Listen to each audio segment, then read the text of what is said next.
Ọlọ́run àánú gba ọpẹ́ wa. Àmín Jésù. Gba ìyìn wa. Ó tún jí wa. Gba ọpẹ́ wa. Àmín Jésù. Ọ̀gá, if enemy has stolen anything from you, recovery is by force. It's not by pleading. You don't negotiate it. It's by force. And you don't have any audacity to claim what is stolen except the God of mercy is supporting you. Because ento gba lọ́wọ́ ẹ tẹ́lẹ̀ ju ọ̀lọ́ ló ṣe gbà ó. So for you to recover it, it means wọ́n ti gbàgbára tó ju tiẹ̀ lọ láti lọ gbà lọ́wọ́ ẹ. Ẹ bá mi yin Ọlọ́run. Hallelujah tí ọ̀tá mi kò fẹ́ gbọ́. Ó ṣé bàbá. Mo ti róhun tí màá fi bọ̀tá nínú jẹ́. Hallelujah tí kò fẹ́ gbọ́ o. Bẹ́ẹ̀ni, bẹ́ẹ̀ni. Hallelujah tí ọ̀tá mi kò fẹ́ kí n ké sí Ọlọ́run.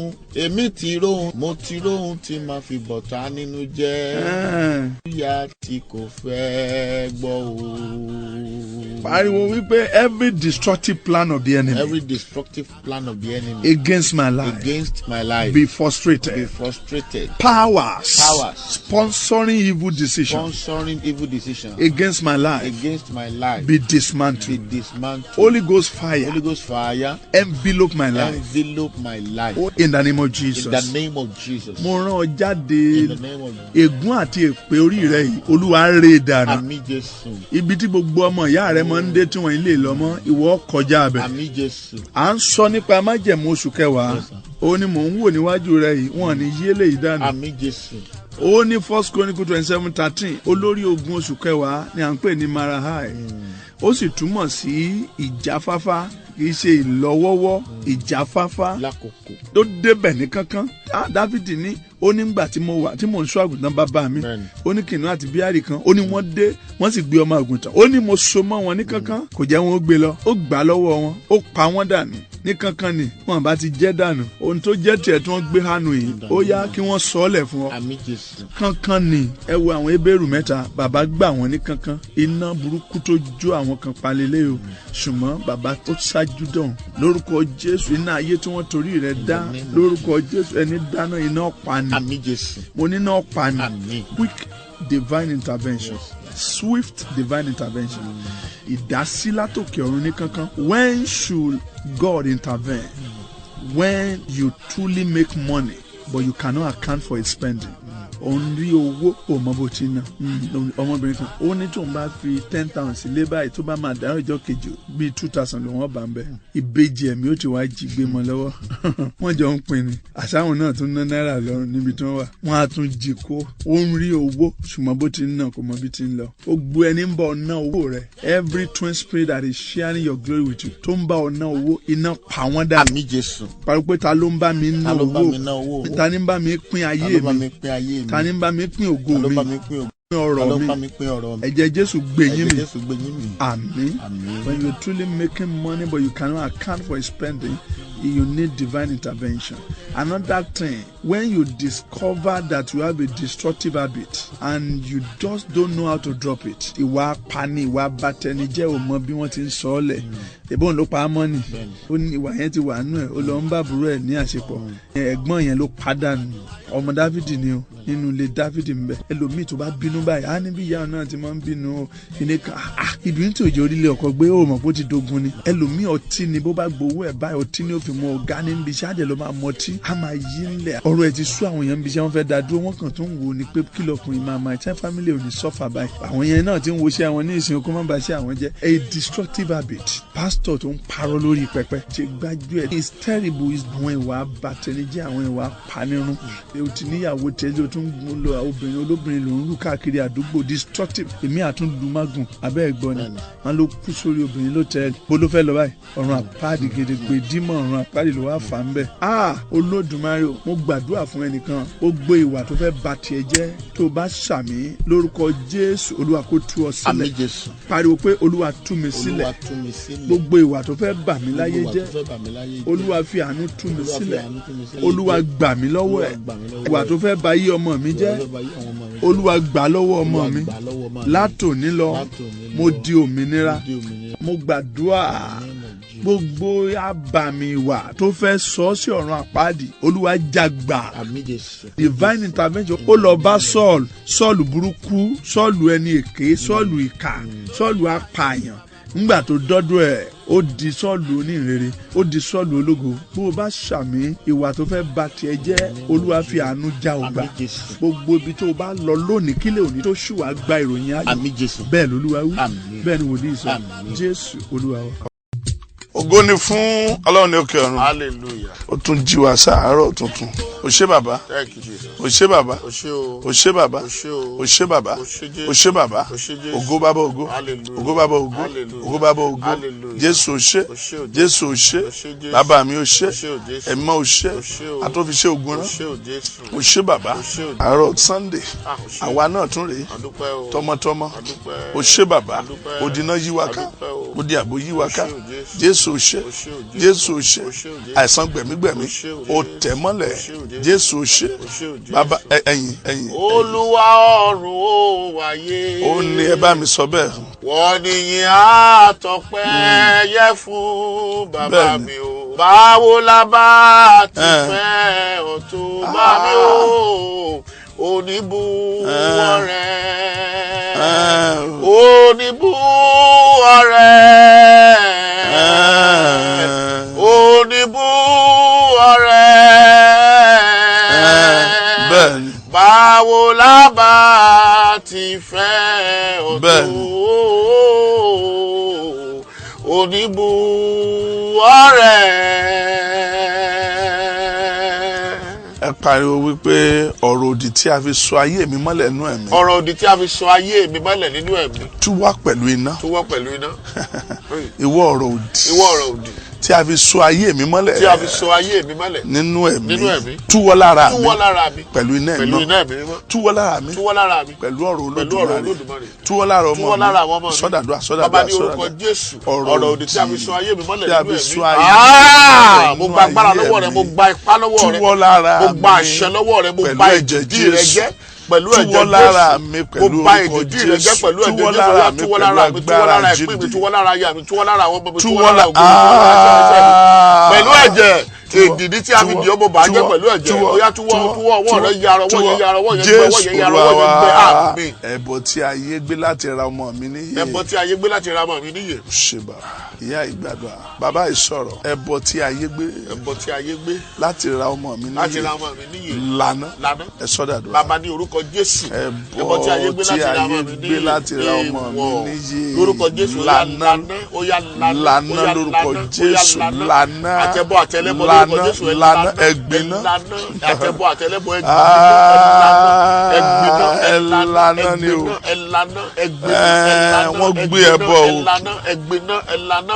Ẹgbiná o. Jésù Olúwa wa sọ pé ta ló ń yajúlé kiri. Ta ló yajúlé kiri. Ẹ̀dá wo ló ń yajúlé kiri. Ẹ̀dá wo ló yajúlé kiri. Láti fi agara ohun rere dá mi. Láti fi agara ohun rere dá mi. Iṣẹ́ rẹ̀ dópin lónìí. Iṣẹ́ rẹ̀ dópin lónìí. Àsáwọn yẹn máa ń yajúlé kiri. Kí ẹ̀dẹ̀ wọn dí fún ọdún kan. Torí gbọ́ fẹ́ bá tẹlòmíì jẹ. Ó dẹ̀ náwó. Ó lò wọ́n nà. Ó lò wọ́n nà. Ẹ̀tún rí ti nọ́mbà chapter 22-23. Ọba Lákì. Ọba Moabu. Bálámù ni a lè ṣe lé láìsí pẹpẹ àti ẹbọ. Wọ́n ló dẹ̀ ń gbé ẹbọ kàǹkà tí ń kagún láyà. Àwọn odidi màálù ńlá bọ̀rọ̀ kọ̀tọ̀. Ó lọ ń gbé wọn ní kọ̀ọ̀kan sórí òkè. Orí òkè méje. Ẹbọ. Wọ́n ìrojú àti náà nǹkan. Àwọn kan fẹ̀mí ara wọn jẹ́jẹ́ nítorí Paul. Bẹ́ẹ̀ ni. Àwọn ò ní jẹ. Àwọn ò ní jẹ àbí táwọn bàbá tiẹ̀ jẹ. Wọ́n jẹ wọn àbá. Sọ pé ẹ̀dá wo ló ń yajúlé kiri. Ẹ̀dá wo ló yajúlé kiri. Láti fi ọ̀daràn rere dá mi. Láti fi ọ̀daràn rere dá mi. Ẹ̀mọ́ kiná bọ̀ lára. Ẹ̀mọ́ kiná bọ̀ lára. Ẹjọ́ pàdé ìparun. Ẹjọ́ pàdé ìparun. Ẹ̀sùn bẹ́ẹ̀. Bàbá ní orúkọ Jésù. Ẹ̀dá wo ló yajúlé kiri. kiri. Láti fi agara rere dá mi. Bẹ́ẹ̀ ni. Láti mọ̀ fún ayé mi lóṣù. Láti fi ọ̀daràn rere dá mi. Kí ló dé ẹ̀mọ́ kiná bọ̀ lára. Jẹ́ pàdé ikú lọ́nà. Jẹ́ pàdé ìdààmú lọ́nà. Ẹjọ́ pàdé Áńgẹ́lì kókó máa lé káàkiri. Òkùnkùn kó bò mọ́lẹ̀. Olúṣòwò kó bò mọ́lẹ̀. Ọ̀nà rẹ̀ kó bẹ̀rẹ̀ sí ní yọ̀. Bàbá mi o. Áńgẹ́lì kókó gbé jẹ. Bàbá o. Ìyájúlé káàkiri. Láti fagara rere dá mi. Kí ayé fún bàbá léso. Kí ìpè fún bàbá léso. Kí ìpè fún bàbá léso láyé. Áńgẹ́lì kókó bu jẹ. Kí ọwọ́ ìnira bọ̀ lára. Ẹnà ní ẹgbà. Ẹnà ní ẹgbà. Ẹnà ní ẹgbà. Ẹnà ní ẹgbà. Ẹnà ní ẹgbà. Ẹnà ní ẹgbà. Ẹnà ní ẹgbà. Ẹnà ní ẹgbà. Ẹnà ní ẹgbà. Ẹnà ní ẹgbà. Ẹnà ní ẹgbà. Ẹnà ní ẹgbà. hallelujah. Jésù Olúwa wa. Thank you, Father. Amen. Ẹgbẹ́ yọ kan sí àjàgà tí ò jẹ́ làálàá mi ó yọ. Àjàgà tí ò jẹ́ làálàá mi ó yọ. Fọ́ dànù kúrò lórí mi. Fọ́ dànù kúrò lórí mi. Àwọn ayé mọ̀ ń ṣe làálàá. Ndà tẹ́ẹ̀bà rí nǹkan kan. Ṣèbí òun là ń bọ̀ ní láti kámpù sí Ọ̀rẹ́gun. Ìrìn àjò 30 minutes. Tí à ń lo 6 hours. Mẹ́fà 6 hours. Ládẹ̀rẹ̀ àwọn èèyàn. Àwọn ọmọ kan tí school bus gbé wọn ti sùn lọ sínú bọ́ọ̀sì. Wọ́n ti sùn lọ. Àwọn èèyàn dẹ̀ ń lọ bíṣẹ́. Thousands of people had there to 6 hours. 6 hours. Ayé ń ṣe làálàá o, kán má tún jẹ́ kí èèyàn yọ. Ṣé àgbẹ̀ nǹkan burúkú ni? Ẹ̀yin náà pariwo ìwà àjàgà. Tí ò jẹ́ kí làálàá mi ó yọ. Fọ́ dànù pẹ̀lú iná ìmọ̀. Fọ́ dànù pẹ̀lú Olúwa. Fọ́ dànù lórí àwọn ọmọ mi. Àdúrà. Bàbá ní orúkọ Jésù. Ìwà àjàgà tí ò jẹ́ kí làálàá mi ó yọ. Tí ò jẹ́ làálàá mi ó yọ. Ó yá fọ́ dànù. Fọ́ dànù. Fọ́ dànù. Fọ́ dànù. Fọ́ dànù. Fọ́ dànù. Fọ́ dànù. Fọ́ dànù. Mo ní ọ fọ́ dànù. Jésù Olúwa wa. Ó di míì tí Olúwa mọ̀ yí àwọn tí ẹ ká bí Isaiah 5 yẹn ṣe sọ fún wa láti verse 1 polówó di yí ilẹ̀ ẹlẹ́tù lójú yẹn ká ó mọ̀ di yí ọgbà àjàrà yẹn ká ó di míì tó tún mọ̀ ni wọ́n ń pè ní odi idẹ Jeremiah 15:20 èmi ó ṣe ọ bí odi idẹ wọn ó bá ọjà wọn sì ní borí idẹ ni ó le jù ní gbogbo irin wọn ìforí sọ idẹ is the toughest metal brass máa ṣe ẹ ní odi idẹ òun làwọn kan pè lódìdẹ wàá dòdìdẹ odidẹ ẹ ń forí sọ kú Jeremiah 15:20 èmi ó ṣe ọ bí odi idẹ ẹni forí sọ wọ wàhálà ẹni rọlù ọwọn wà tí ẹni forí sọ lónìí àpáta ayérayé kó pín in wẹ́wẹ́ sọ pé odidẹ yí mi ká mi ò ṣe é forí sọ mi ò ṣe é forí sọ odidẹ yí àwọn ọmọ mi ká ọmọ mi ò ṣe é forí sọ odidẹ yí àyànmọ́ mi ká àyànmọ́ mi ò ṣe é forí sọ odi mi ni wọ́n pè ní odi áńgẹ́lì Psalm 34:7 Olúwa áńgẹ́lì Olúwa yí àwọn tó bẹ̀rù rẹ̀ ká bẹ́ẹ̀ ni 2 Kings 6:16 ó ní àwọn ọ̀tá mọ̀ ti yí sí wa kánú lé báyìí là mo mọ̀ fẹ́ tọ̀mọ̀ ní mo mọ̀ rí àwọn ń bọ̀ tó mọ̀ dúró ó ní Olúwa ṣí lójú jẹ́ kó rí àwọn tó wà lókè àwọn áńgẹ́lì dúró ṣánṣán lórí kẹ̀kẹ́ iná pé táwọn eléyìí bá mi fín kí wọ́n rọ́ọ̀lù wọn pa wọ́n dànù bàbá mi ó di míì ni ó di ìyí apá Olódùmarè Psalm 91:4 yóò fi ìyí apá rẹ̀ bù ọ́ yóò fi sọ di ìyí apá rẹ̀ yóò fi bù ọ́ ìyí apá Olódùmarè yóò fi ṣe odi yí ọká ìyí apá rẹ̀ kò sí bẹ́ẹ̀ sí pọ̀ tó fámìlì yín ìyí apá rẹ̀ ìyí apá rẹ̀ àbàrú tàṣà gbogbo ẹni ṣàmínú lé ó di ìyí apá Olódùmarè ó yá kó yí ọká mo ní kó yí ọká mo ní kó yí ọká mo ní kó yí ọká mo ní kó yí ọká mo ní kó yí ọká mo ní kó yí ọká mo ní kó yí ọká èmi ni wọ́n ń pè ní odi òjìji Olódùmarè Psalm 91:1 ẹni tó ń gbé ibi kọ̀kọ̀ gáàgbé yóò máa gbé abẹ́ òjìji Olódùmarè òjìji Olódùmarè ó di òjìji Olódùmarè òjìji Olódùmarè ọba tí ń gbé nípa mọ́táyé fi gbé nípa òjìji Olódùmarè wọ́n wá máa wò wọ́n á ní báwo ní ṣe ń lọ tí ń bọ̀ adẹ́páńpẹ́ fún kò mú. bí ebi ti lẹ́rìn láàrin àforí. èmi ò gbọ́dọ̀ bẹ̀rù ibi kan nítorí òjijì rẹ̀ wà pẹ̀lú mi.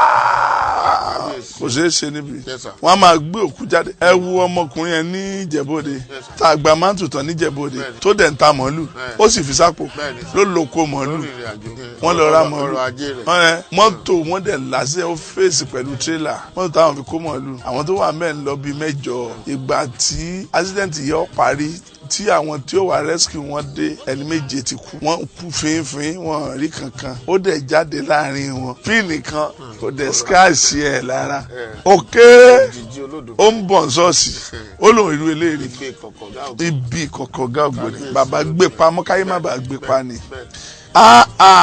ó ní ẹni mẹ́rin mo sọ sínú iná ẹni mẹ́rin mò ń wò yìí òjìji olódùmarè ẹni mẹ́ta ló sọ sínú iná ó ní mò ń wo ẹni mẹ́rin ẹni kẹrin ìrísí rẹ̀ bíi tọmọ Ọlọ́run ẹnìkan ń ṣàmì ó di òjìji olódùmarè ó yá kó yí ọ ká ó yí àwọn ọmọ rẹ̀ ká sọ pé ó di òjìji olódùmarè yí mi ká yí àwọn ọmọ mi ká yí iléeṣẹ́ mi ká iṣẹ́ ìránṣẹ́ mi ká yí àdúgbò mi ká yí ibùsùn mi ká ó di ìwàláàyè Olúwa yí mi ká ẹ sọ mí ni kò ṣeé mú tọmọtọmọ tayátayá ẹ sọ mí ni kò ṣeé mú ọfà tí ń fò lọ́sàn-án ọfà tí ń fò lóru ẹ ò lè rí mi pa ẹ padà síbi tẹ́ ẹ ti ń bọ̀ ẹ padà sílé yín Psalm 9 kò lè kò kà láti bẹ̀rẹ̀ dópin Psalm 9 kò meditate kò gbàdúrà jáde ń bẹ̀ ìwọ ló ní. Gómà ní fún Ọlọ́run ní òkè ọ̀run ìrànlọ́wọ́ aláìlénìyàn àtúndé o bàbá mi túndé o ní ọ̀nà tuntun ní ọ̀nà àrà ní ọ̀nà ògo ní ọ̀nà pípé ní ọ̀nà ìrànlọ́wọ́ ní ọ̀nà májẹ̀mú ní ọ̀nà ìgbédìde bàbá mi o olùrànlọ́wọ́ gbogbo ènìyàn wọ lásán láti ọ̀dọ̀ rẹ̀ wá o ìwọ ni ẹni náà tí ó mọ ìbẹ̀rẹ̀ wá o ìwọ ló mọ òpin wá o dá gbogbo padà sí adániwáyé Ọlọ́run àánú o ṣé o gba ọpẹ́ wa gba yín wa. Ẹ bá kọrin sí. Ẹ ṣé mo rí àánú gbà o. Ìwọ náà sọ pé o rí àánú gbà. Ẹ ṣé Jésù mo rí àánú gbà o. Bẹ́ẹ̀ni. Torí kì í ṣe gbogbo ènìyàn lórí àánú gbà.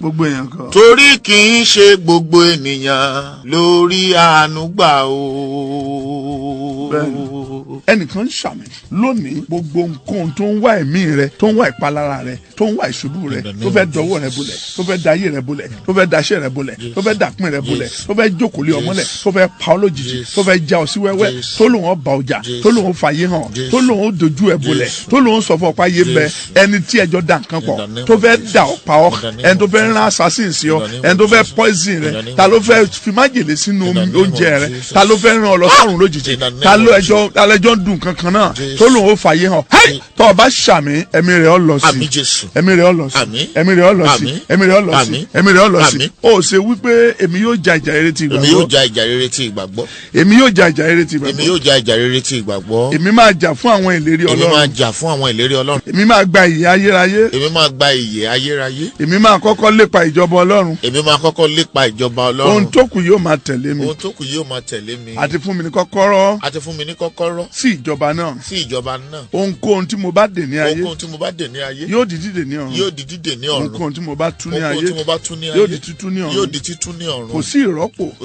fún ojúlówó ìní èmi kì yóò sun oorun ikú èmi kì yóò sun oorun ikú mo kọ ìrọ́pò ti Sátánì mo kọ ìrọ́pò ti Sátánì fún ìní mi èmi jẹ́ aborí èmi kì í ṣe aládàánù èmi ò lépa ìní mi èmi ò máa jà fún títí yóò fi tẹ̀ mí lọ́wọ́ ohunkóhun tí ó ń pè mí níjà tí ó ń pè ọmọ mi níjà yóò di ìtẹ̀mọ́lẹ̀ ní abẹ́ ẹsẹ̀ mi ìní mi kì yóò bọ́ sí ọjà gbàǹjo èmi máa fi tìjàtìjà dáàbò bo agbègbè mi èmi máa jà fún ìní mi èmi máa gba ìní mi ọmọ Síónì ni èmi irú ọmọ Abraham ni èmi ṣe kìnìún ẹ̀yà Júdà ń gbénu mi èmi kì yóò bẹ̀rù ibi kankan mo kọ ìjà lólè èmi máa jà fún ìní mi máa jà fún ìní àwọn ọmọ mi èmi yóò sì gba ìní mi ilẹ̀ ìní mi a ò ní fi kú gbà lọ́wọ́ mi Ọlọ́run mi jẹ́ jagunjagun Jèhófà ní orúkọ rẹ̀ ta ni ìwọ láti pè mí níjà olùgbèjà mi ń bẹ nítòsí ẹni tí ó ń gba ìpín mi fún mi ó ń bẹ ní àyíká mi òpùrọ́ ni ọ́ Sátánì èmi ó jà fún ìní mi èmi ó sì gba ìní mi àsọtẹ́lẹ̀ mi yóò wá sí ìmúṣẹ lérí mi yóò wá sí ìmúṣẹ ọ̀rọ̀ Ọlọ́run nípa mi ó dúró ṣinṣin balógun Páṣíà kò lè gba ẹ̀tọ́ mi balógun àdúgbò mi balógun ìlú tí a ti bí mi kò lè gba ẹ̀tọ́ mi Ọlọ́run máa ràn mí lọ́wọ́ Ọlọ́run máa gbé agbára wọ̀ mí fún ìṣẹ́gun èmi á jà fún ogún ìní mi èmi á jà fún ogún ìní mi èmi máa gbọ́ ìní mi èmi kì yóò padà lófo. Èmi kì yóò padà lófo. Àwọn ọmọ mi ò ní padà lófo. Àwọn ọmọ mi ò ní padà lófo. Èmi kì yóò di ìjẹ. Èmi kì yóò di ìjẹ. Orí mi kò ní gbàbọ̀dé. Orí mi kò ní gbàbọ̀dé. Kò sí ohun ìjà. Kò sí ohun ìjà. Tí ọ̀tá. Tí ọ̀tá. Yóò ṣe sí mi. Yóò ṣe sí mi. Tí ó ṣe ohunkóhun. Tí ó ṣe ohunkóhun. Èmi yóò gba ìpín mi. Èmi yóò gba ìpín mi. Èmi ò ní pẹnu mi mọ́. Èmi ò ní pẹnu mi mọ́. Èmi ò ní gba kámú. Èmi ò ní gba kámú. Èmi ò ní jìyà gbé. Èmi ò ní jìyà gbé. Àjòjì. Kì yóò jókòó sórí ìtẹ́ mi. Kì yóò jókòó sórí ìtẹ́ mi. Àwọn ìka ènìyàn. Àwọn ìka ènìyàn. Kì yóò gba ohun tó jẹ́ tèmi. Kì yóò gba ohun tó jẹ́ tèmi. Àwọn ìka ènìyàn. Àwọn ìka ènìyàn. Kì yóò gba ohun tó jẹ́ tèmi. Kì yóò gba ohun tó jẹ́ tèmi. Èmi máa jà fún ìní mi. Èmi máa jà fún ìní mi. Èmi sì máa gba ìní mi. Èmi sì máa gba ìní mi. Àmín. Àmín. Gbàdúrà fún ọ In the name màmá of yìí. Jesus. Ohun Olúwa jáde sí ọ. Yes, Lord. Ó yá lọ gba ìní rẹ. Àmín Jésù. Lọ gba ìní rẹ. Àmín. Lọ gba ìní rẹ. Àmín. Lọ gba ìní rẹ. Àmín. Lọ gba ìní rẹ. Àmín. Lọ gba ìní rẹ. Àmín. Lọ gba ìní rẹ. Àmín. Lọ gba ìní rẹ. Àmín. Sọ pé mo gba ìní Mo mi. gba ìní mi. Sọ pé ta ló jókòó. Ta ló jókòó. Sórí àga ìpín Sórí mi. àga ìpín mi. Ta ló jókòó. Ta ló jókòó. Sórí àga ìpín àwọn Sórí ọmọ àga mi. ìpín àwọn ọmọ Ẹ mi. dìde. Ẹ dìde. Iná ṣí yín. Iná ṣí yín. Mo gba ìpín mi. Mo gba ìpín mi. Nínú májẹ̀mú àánú. Nínú májẹ̀mú Mo gba ìpín mi. Mo gba ìpín mi. Mo gba ìpín mi. Mo gba ìpín mi. Mo gba ìpín mi. Mo gba ìpín mi. Mo gba ìpín mi. Mo gba ìpín mi. Àmín. Àmín. Ó yá gba ìpín rẹ. Àmín Jésù. Ó yá gba ìpín Àmín rẹ. Jésù. Ìpín rẹ ní àlàáfíà. Yes, Lord. Ìpín rẹ ní ìwòsàn. Yes, Lord. Ìpín rẹ ní ìbùkún. Yes, Lord. Ìpín rẹ ní ìgbédìde. Yes, Lord. Ìpín rẹ ní ọkọ rere. Yes, Lord. Ìpín rẹ ní aya rere. Yes, Lord. Ìpín rẹ ní ọmọ ìbejì. Yes, Ìpín rẹ ní àlàáfíà pípé. Yes, Lord. Ìpín rẹ ní kó wín orílẹ̀-èdè. Yes, Lord. Kó má tọrọ jẹ. Yes, Lord. Ìpín rẹ Yes, òun ni Lord. pé kí ìwọ náà di alágbára nù Jésù. Yes, Lord. Kó o sì mú ìpín ṣẹ. Yes, Lord. Ìpín rẹ ní ìgbàlà ọkàn rẹ. Oh, yes, Ìpín rẹ ní ìwà mímọ́. Oh, yes, Lord. Ìpín rẹ ní agbára ẹ̀mí mímọ́ Oh, yes, látòkè Lord. wá. Ìpín rẹ ní ìjọba Yes, Ọlọ́run. Lord. Mo gbàdúrà fún ọ. In the name of Ó yá Jesus. gba ìpín rẹ. Àmín Jésù. Gba ìpín rẹ. Àmín. Gba ẹ ń bọ̀ ọdún ìpín kó ṣú. Àmín Jésù. Ó ti rí bẹ́ẹ̀. Ògo mà ní fún Ọlọ́run ní òkè ọ̀run. Hallelujah. Ó ṣe parọ́ pé gbogbo agbára tó ń fi ayé àwọn ọmọ mi dán agbára wò. Gbogbo agbára tó ń fi ayé àwọn ọmọ mi dán agbára wò. Nínú ìyẹ̀wò òkùnkùn. Nínú ìyẹ̀wò òkùnkùn. Ẹ túká pẹ̀lú iná. Ẹ túká pẹ̀lú iná. Gbogbo agbára. Gbogbo agbára tó ń fi okòwò mi. tó ń fi okòwò mi dán agbára wò. dán agbára wò. Nínú ìyẹ̀wò. Nínú ìyẹ̀wò òkùnkùn. Àrá wọbẹ̀. Àrá wọbẹ̀. Tú wọn pa. Tú wọn ká. Ọfà ìpòrúurú. Ọfà ìpòrúurú.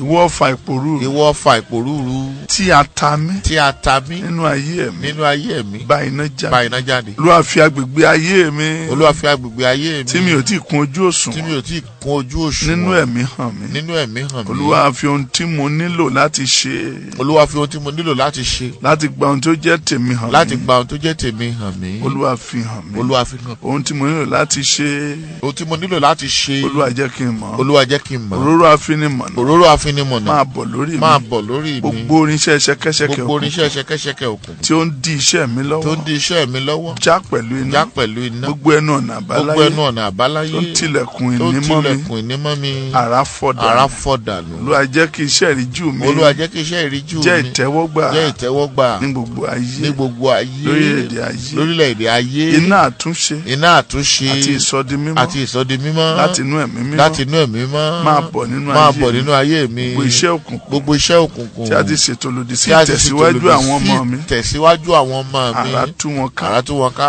Gbogbo iṣẹ́ òkùnkùn. Gbogbo iṣẹ́ òkùnkùn. Tí a ṣètò lòdì. Tí a ṣètò lòdì. Sí ìtẹ̀síwájú àwọn ọmọ mi. Sí ìtẹ̀síwájú àwọn ọmọ mi. Àrá tú wọn ká. Àrá tú wọn ká. Láti òní lọ. Láti òní lọ. Àmín. Àmín. Àmín. Àmín. Ẹ máa kú oríire. Now lọ́jọ́ òní a tún fẹ́ wo agbègbè mìíràn. Àná là ń wo pé láti fọ́ ègún o nílò ìtọ́ni.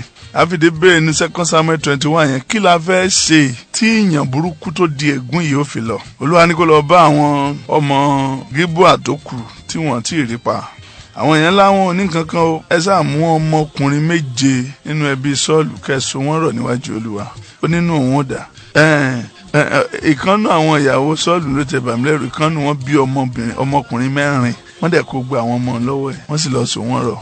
Ọmọbìnrin lọ jókòó síbi òkú wọn títí ẹ wo ìnira abiyamọ. Gbogbo ègún tó lóun gba nǹkan kan àfẹ̀jẹ̀ tó lẹ́jẹ̀ ló ń fẹ́ mu. Ègún lé yín tó lẹ́jẹ̀ ló ń fẹ́ mu. Ẹ̀jẹ̀ Jésù ó pa lẹ́nu. Àmín Jésù. Pariwo pé ẹ̀jẹ̀ Jésù. Ẹ̀jẹ̀ Jésù. Fọ́ ègún orí mi. Fọ́ ègún orí mi. Ìwọ ègún tó fẹ́ mu ẹ̀jẹ̀. Ìwọ ègún tó fẹ́ mu ẹ̀jẹ̀. Nínú ilé mi kan tó parí. Nínú ilé mi kọ́dún tó parí. Ẹ̀jẹ̀ Jésù. Ẹ̀jẹ̀ Jésù. ẹ̀jẹ̀ Jésù gbé mi lónìí gbé mi lónìí gbé mi lónìí gbé mi lónìí ẹ̀yin ẹbọra mùjẹmùjẹ ẹ̀yin ẹbọra mùjẹmùjẹ ẹ mú ẹ̀jẹ̀ ara yín ẹ mú ẹ̀jẹ̀ ara yín ẹ lè rí ẹ̀jẹ̀ ọmọ mi ẹ lè rí ẹ̀jẹ̀ ọmọ mi mú ẹ lè rí ẹ̀jẹ̀ mi mú ẹ lè rí ẹ̀jẹ̀ mi mú ìjàmbá òkùnkùn ìjàmbá tó lọ́wọ́ ìgúnnú tó fẹ́ mú ẹ̀jẹ̀ tó fẹ́ mú ẹ̀jẹ̀ tó fẹ́ gbẹ ẹ̀yà ara tó fẹ́ gba ẹ̀yà ara mi ẹ̀jẹ̀ Jésù pàdé ẹ̀ kó tó dọ́dọ̀ mi ẹ̀jẹ̀ Jésù pàdé ẹ̀ kó tó dọ́dọ̀ mi. wọ́n láwọn gba nǹkan o wọ́n ní orí ọmọ Sọ́ọ̀lù 7 mi ò dẹ̀ sọ pé bàbá wọn pè wọ́n sípàdé ńgbà tó fẹ́ pa àwọn gíbọ̀ àwọn ọmọ bá ní kò dẹ̀ bàbá wọn yẹn ò pè wọ́n sípàdé gbogbo ohun tí bàbá rẹ̀ ṣe tí ìyá rẹ̀ ṣe tó mọ̀ ń pa rẹ̀ tí wọ́n ní wọ̀ lọ́mọ jẹ ìnira rẹ̀ òní la yọ kúrò lórí rẹ̀. ẹ tún jẹ́ àwo èmi kíákíá ìtúsílẹ̀ ò lè ṣeé ṣe láìsí ìtọ́ni. Matthew 21 verse 1 to 2 ó ní ẹ lọ sí ìletò tí ń bẹ níwájú yín ẹ ó rí kẹ́tẹ́kẹ́tẹ́ kan àti ọmọ rẹ̀ tí a dè ó ní ẹ tú ẹni Olúwa ní fi ṣe ìtọ́ni ni ẹ lọ ó mú méjì náà ó ní ẹ lọ sí ìletò go to village àwọn dẹ̀ wà ní ìgboro wọ́n ní ẹ máa lọ ìletò ògo rẹ̀ tí wọ́n so mọ́ ìletò àsìkí rẹ̀ tí wọ́n so mọ́ ìletò àwọn tó wá wé ọ ní ọjọ́ tí wọ́n bí ọ tí wọ́n gbérawọ̀ rẹ̀ dání tí wọ́n lọ so mọ́ ìletò olùbí ọmọ rẹ̀ tí wọ́n gbé lọ ìletò tí wọ́n gbé lọ abúlé lọ sin ó di àṣẹ igi abàmì tí wọ́n forúkọ rẹ̀ gbé ewúrẹ́ abàmì tí wọ́n forúkọ rẹ̀ tọ́jú tí wọ́n lágbájọ ọmọ lágbẹ́járe o bá a ti sóyè náà láyé rẹ̀ worí so òní la tú ọ àtú ọ sọ pé Olúwa tú mi ẹ̀mọ́ tú mi ẹ̀jẹ̀ Jésù tú mi orúkọ Jésù níbo la dè mí mọ́ nínú ẹ̀mí níbo la dè ọmọ mi mọ́ ogun tó dè mí dọmọ àánú tú mi àánú Júdà tú mi ẹ tú mi o ẹ tú ọkùnrin ẹ̀mí mi ẹ tú ojú ẹ̀mí mi ẹ tú ẹsẹ̀ mi ẹ tú ọwọ́ mi ẹ tú àyànmọ́ mi ẹ tú ìràwọ̀ mi ẹ tú àsìkí mi níbo la dè mí mọ́ ní àjà ilẹ̀ ilé bàbá mi níbo la dè mí mọ́ o ní yàrá òkùnkùn inú ilé wa ìwọ ẹ̀mí ẹ̀ṣẹ̀ tí a dè mọ́ mi ìwọ ẹ̀mí ìbínú ìwọ ẹ̀mí ìgbéraga ìwọ ẹ̀mí òdì yíyàn ìwọ ẹ̀mí ọtí mímu ìwọ ẹ̀mí àgbèrè ìwọ ẹ̀mí panṣágà ìwọ ẹ̀mí ìdààmú ìwọ ẹ̀mí ìnilára ìwọ ẹ̀mí aninilára jáwọ́ lára mi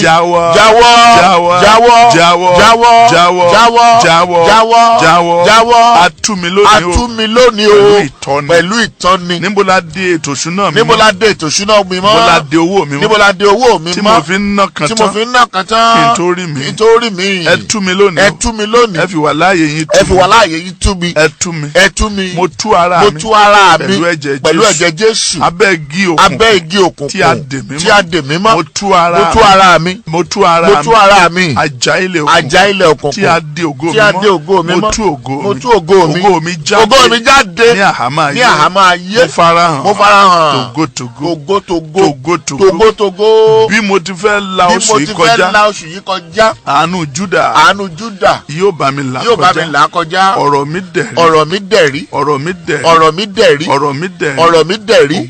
ògo mi dé mo dìde togotogo. Ògo máa ní fún Ọlọ́run ní òkè ọ̀run.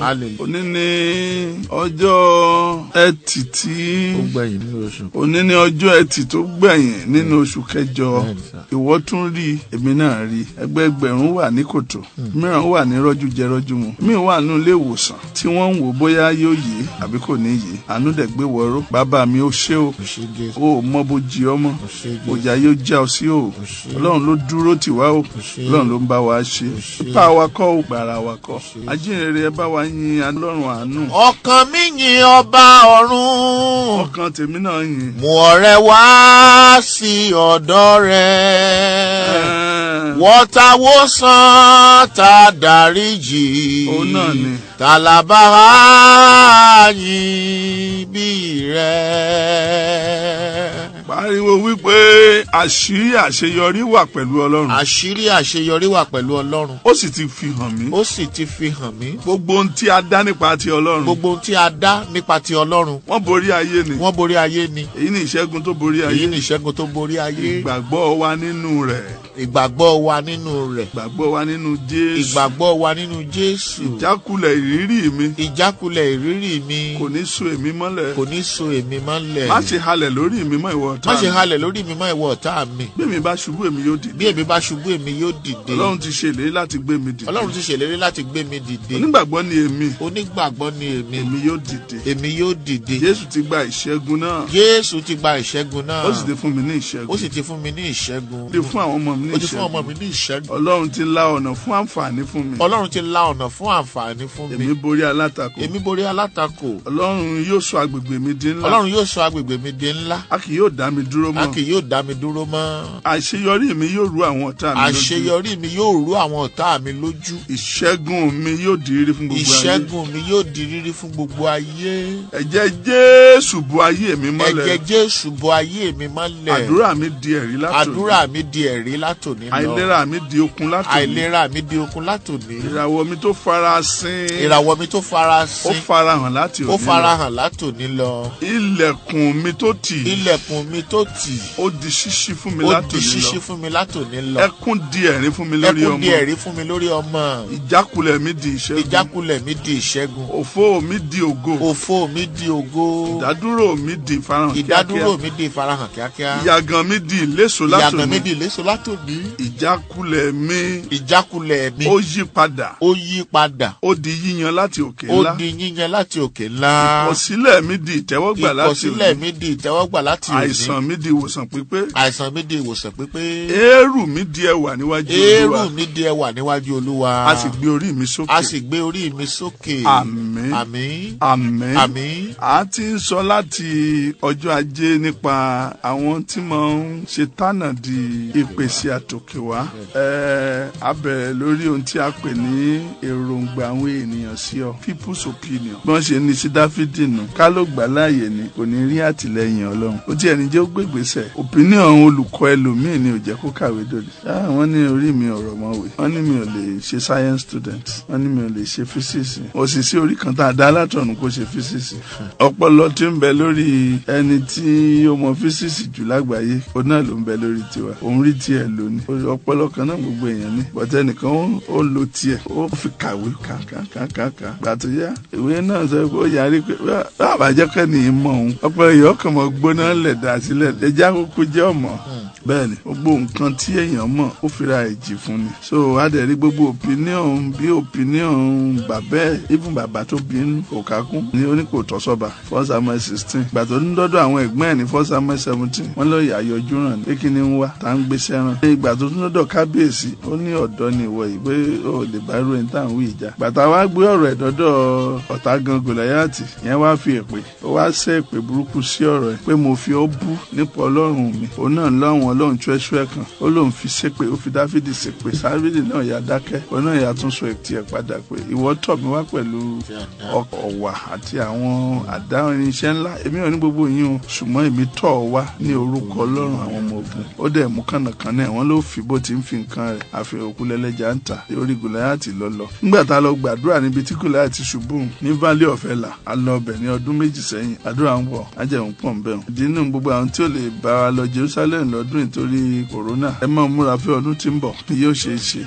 Gbogbo ohun tí ẹ bá gbé dọ̀hún ọ̀run wọn ó dà ọ́ lóhùn. Ẹ lọ mọ́ múra ọdún tí ń bọ̀ àjọ lọ lágbára Ọlọ́run. Ìkarùn-ún òun ni wọ́n ń pè ní family background inú ilé tó ti jáde. Gbà míì wà ó máa ń lé ìpèsè Ọlọ́run sá. David family was so poor wọ́n poor púpọ̀. Ẹ̀gbọ́n tí wọ́n sọ nínú 1 Samuel 17:28 yẹn àwọn ẹ̀gbọ́n wọ́n níbo ló kó kìtàn ṣẹpẹ́lẹ́ tó kù sí. Àwọn few ships that's how they call it. Where did you put the few ships that remains? Bó ló kó sí tó ń bọ̀ lójú. So he is so bad. Dàgbà tá a dé verse 58 1 Samuel 17 wọ́n ní Sọ́ọ̀lù ń wí pé ọmọ ta lélẹ̀. So kò mọ̀ whose son is this? Wọ́n ní ọmọ Jésè kan báyìí náà ni. Bá àwọn àwọn ọmọ ẹ̀gbọ́n ẹ̀ wà lójú ogun mẹ́ta ló ń tẹ̀lé Sọ́ọ̀lù káàkiri o. Abinadabu, Eliabu, Ṣama wọ́n wà lójú ogun tí wọ́n jẹ́ pé jagunjagun ni wọ́n mọ̀. So irrelevant tí wọ́n bá ṣọ́ra ilé ibi tó ti jáde ohun tí ó nira nínú ilé òun ó máa ń ṣe tánà di ìpèsè Olódùmarè. Torí ojú yẹn la máa fi ń wọ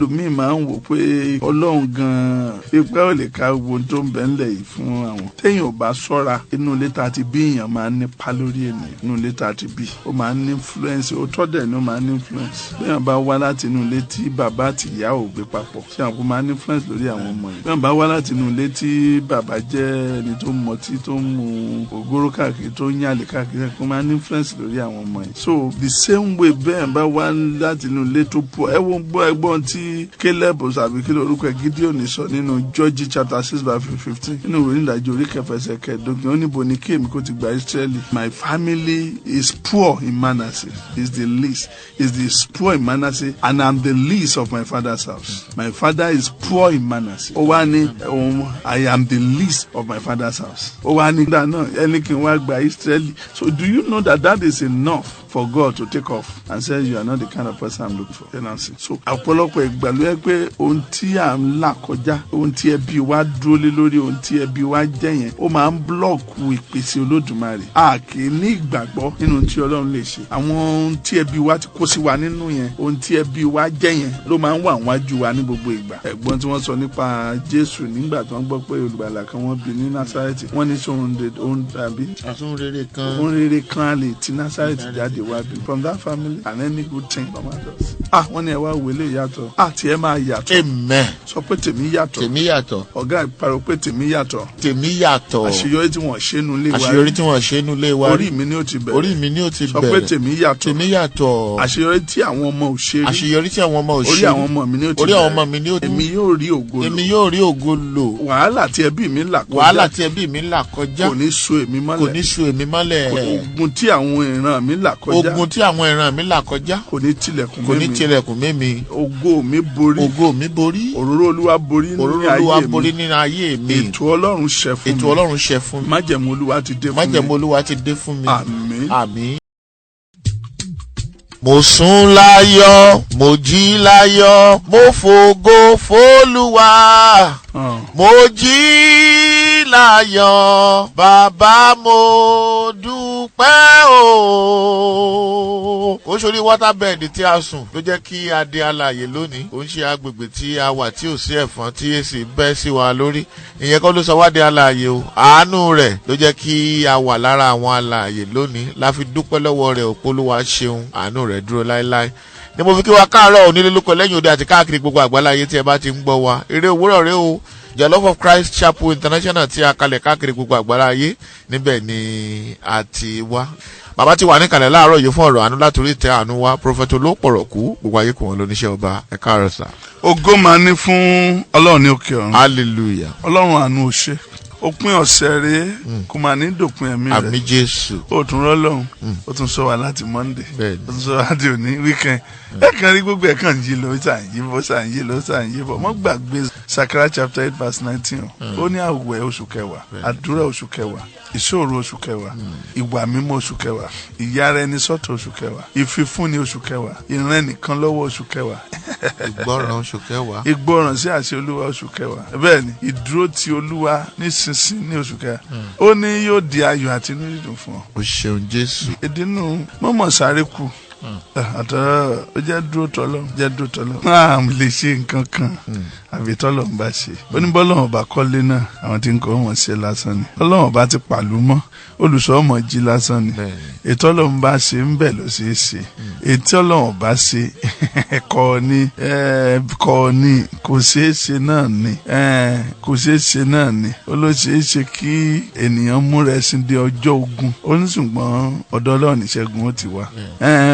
ó ló ṣeé ṣe kéèyàn múra rú ọ̀rọ̀ téèyàn sọ pé bẹ́ẹ̀ ni òun bá ti dé bóun ó ti wì ní ó lè tí ó jáde tọ́lọ́run bá gbà láàyè ni ìdínú mọ́ para rẹ̀ ìwọ gbà fọlọ́run ìwọ gbà Ọlọ́run láàyè láti ṣe ohun tó yẹ kó ṣe nínú ayé rẹ̀ wàá dẹ̀ rí pé wàá rí gbà mú. Àmín Jésù. Ajínrere já tún yìn láàárọ̀ yìí torí pé ọkàn mi yìn ọ́ mo gbé ọpẹ́ wá. ọpẹ́ yẹn gan ni kò já gbé wá. ẹ̀mí mi sọ tán láàrẹ sá mọ́mọ́re. bẹ́ẹ̀ni. ìwọ ló ṣe é tógun ayé ò fi rí mi mú torí wọ́n try. ìwọ ló ṣe é tí kò jẹ́ kó rí bí wọ́n ṣe rò. It is your faithfulness and your love that have been sustaining me all the way. ẹ̀mí mi sọ tán láàrẹ sá mọ́mọ́re.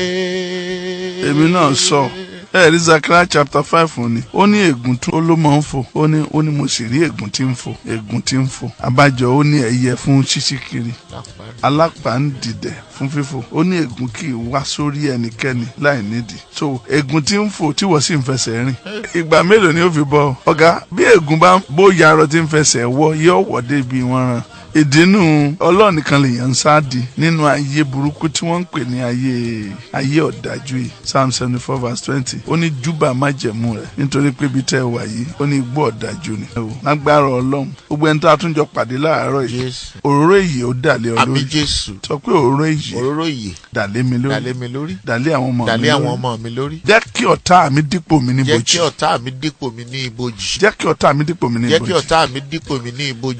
pariwo pé ọfà láti àwùjọ àwọn àjẹ́. ọfà láti àwùjọ àwọn àjẹ́. padà síbi tó ti ń bọ̀. padà síbi tó ti ń bọ̀. ọfà láti àwùjọ àwọn òkùnkùn. ọfà láti àwùjọ àwọn òkùnkùn. tí a fi sun àwọn ọmọ mi. tí a fi sun àwọn ọmọ mi. padà síbi tó ti ń bọ̀. padà síbi tó ti ń bọ̀. ẹ̀yin ìdènà. ẹ̀yin ìdènà. ẹ̀yin àtakò. ẹ̀yin àtakò. tó kù lọ́dún yìí. tó kù lọ́dún yìí. ẹ yá dànù ní iwájú mi. ẹ yá dànù ní iwájú mi. ẹ̀yin ègún tí ń fò. ẹ̀yin ègún tí ń fò. ẹ ò lè lé mi bá. ẹ ò lè lé mi bá. nítorí a ti gbé mi jókòó pẹ̀lú Jésù. nítorí a ti gbé mi jókòó pẹ̀lú Jésù. nínú àwọn ọ̀run. nínú àwọn ọ̀run. mo jókòó síbi ìkọ̀kọ̀ ọ̀gá ògo. mo jókòó síbi ìkọ̀kọ̀ ọ̀gá ògo. ègún ilé ni bá ń bẹ̀. ègún ilé ni bá ń bẹ̀. ìwé ègún Zechariah 5:1-3. o lè lé mi bá. o lè lé mi bá. o lè lé àwọn ọmọ mi bá. o lè lé àwọn ọmọ mi bá. ìwé ègún Proverbs 26:2. ìwé ègún Proverbs 26:2. o lè lé mi bá. o lè lé mi bá. o lè lé àwọn ọmọ mi bá. o lè lé àwọn ọmọ mi bá. látòní lọ. látòní lọ. ìléso mi jẹ jáde. ìléso mi jẹ jáde. ó jáde lábẹ́ gbólóhùn ayé. ó jáde lábẹ́ gbólóhùn ayé. ó jáde lábẹ́ gbólóhùn àwọn àgbà. ó jáde lábẹ́ gbólóhùn àwọn àgbà. ìwọ ìléso mi. ìwọ ìléso mi. jáde farahàn. jáde farahàn. jáde farahàn. jáde farahàn. láti àárọ̀ yìí lọ. láti àárọ̀ yìí lọ. láti àárọ̀ yìí lọ. láti àárọ̀ yìí lọ. àmín. àmín. mo gbàdúrà fún in the name of Jesus. níbi tí gbogbo èèyàn ti yọwọ́ lórí ọ̀rọ̀ rẹ. Jésù. ọ̀run akọwọ́ bọ̀. àmín Jésù. ẹ̀mí akọwọ́ bọ̀. àmín. Jésù akọwọ́ bọ̀. àmín Jésù. Ọlọ́run àánú akọwọ́ bọ̀. àmín. gbogbo ibi tí gbogbo èèyàn ti yọwọ́ lórí ọ̀rọ̀ ọmọ rẹ tó ti sú wọn. Ọlọ́run àánú akọwọ́ bọ̀. àmín Jésù. Ọlọ́run àánú akọwọ́ bọ̀. àmín. mo ń sọ fún ọ wípé àwọn ilẹ̀ kan wà tí ìjẹ́ kéèyàn lè so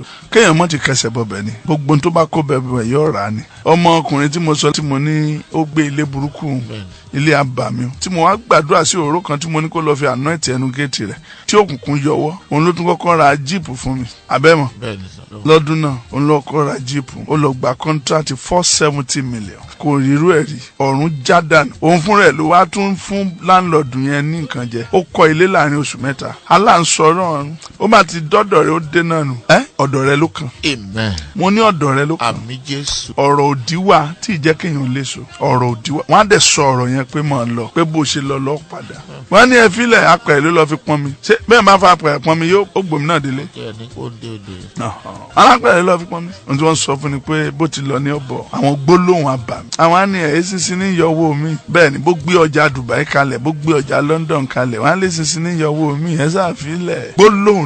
gbólóhùn ni ayé àmọ́ sọ sí yàn wọ́n bá sì sọ sí yàn báyìí bí ọba rẹ ni tí ọba ṣì kúrò ìbẹ̀rẹ̀ tí wọ́n sọ sí orí Rúbẹ́nì ní Genesis 49:1-3 ó ní Rúbẹ́nì ìwọ ni ipá mi ìwọ ni agbára mi ìwọ ni títayọ ọlá títayọ agbára títayọ ṣíṣe rere ó ní ṣùgbọ́n ẹni ríru bí omi ò ní tayọ ẹ wo gbólóhùn yẹn ò ní ta bàbá ló sọ sọmọ o ò ní tayọ Jákọ́bù ló sọ sí Rúbẹ́nì àkọ́bí rẹ̀ ò ní tayọ gbogbo ẹ̀yin àkọ́bí tí ẹ gbọ́ mi mo ti ń sọ̀rọ̀ ẹ bá ṣàmì ègún orí yín ré odi ọ̀rọ̀ tí wọ́n sọ sí àyànmọ́ yín àṣìṣe tẹ́ ẹ ṣe tí wọ́n sọ odi ọ̀rọ̀ sí obìnrin tó bá pàdé tó ṣẹ̀ tí ò dáríjì ọ́ tó sọ òdì ọ̀rọ̀ sí ọ àánú ṣí àánú ṣí ṣùgbọ́n ọjọ́ kan ni Mósè wòlíì Ọlọ́run ní Deuteronomy chapter 33 láti verse 1 to 5 ló pàdé àwọn èso Rúbẹ́nì tí ń jìyà káàkiri nítorí gbólóhùn ó ti ká èso kúrò lórí rẹ̀. Ó wá pariwo ó ní jẹ́ kí Rúbẹ́nì wà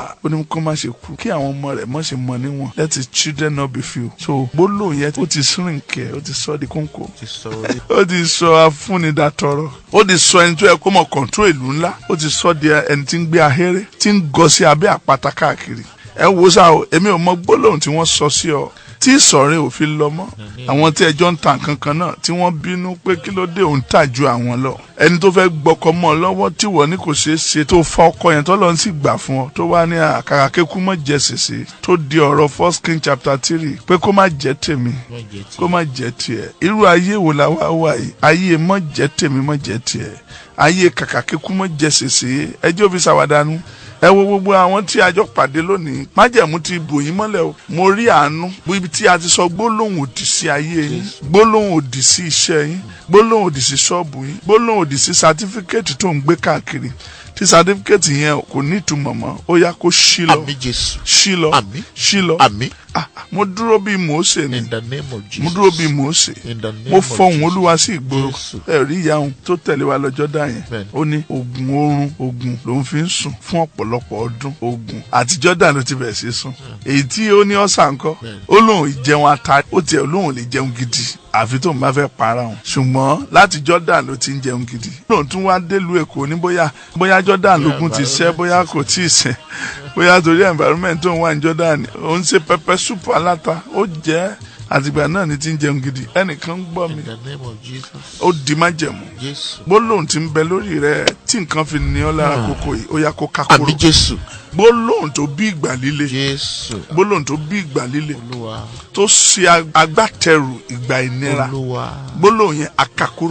Sọ pé ìwọ gbólóhùn tí a fọ̀ sí ayé mi tó ṣagbátẹrù ìgbà ìnira ìgbà líle kákúrò lórí mi àtàwọn ọmọ mi pẹ̀lú ẹ̀jẹ̀ Jésù. Gbólóhùn òdì tí ò jẹ́ ń léso inú tí ò jẹ́ ń léso inú tí ò jẹ́ léso nu iṣẹ́ ìránṣẹ́ mi gbólóhùn lórí Nàìjíríà tí ò jẹ́ Nàìjíríà ò léso kákúrò pẹ̀lú ẹ̀jẹ̀ Jésù kákúrò pẹ̀lú ẹ̀jẹ̀ Jésù. Mo bá àyànmọ́ rẹ sọ̀rọ̀ in the name of Jesus. Tó o bá ti ṣàmì òní ni gbólóhùn ayé ó kákúrò lórí rẹ. Àmín Jésù. Gbólóhùn ẹlẹ́yẹ kákò lórí rẹ̀ ọ̀nà rẹ̀ là kí ilẹ̀ òní tó ṣú wàá gbọ́rọ̀ yẹn ayọ̀ kí ilẹ̀ òní tó ṣú ilẹ̀kùn ṣí.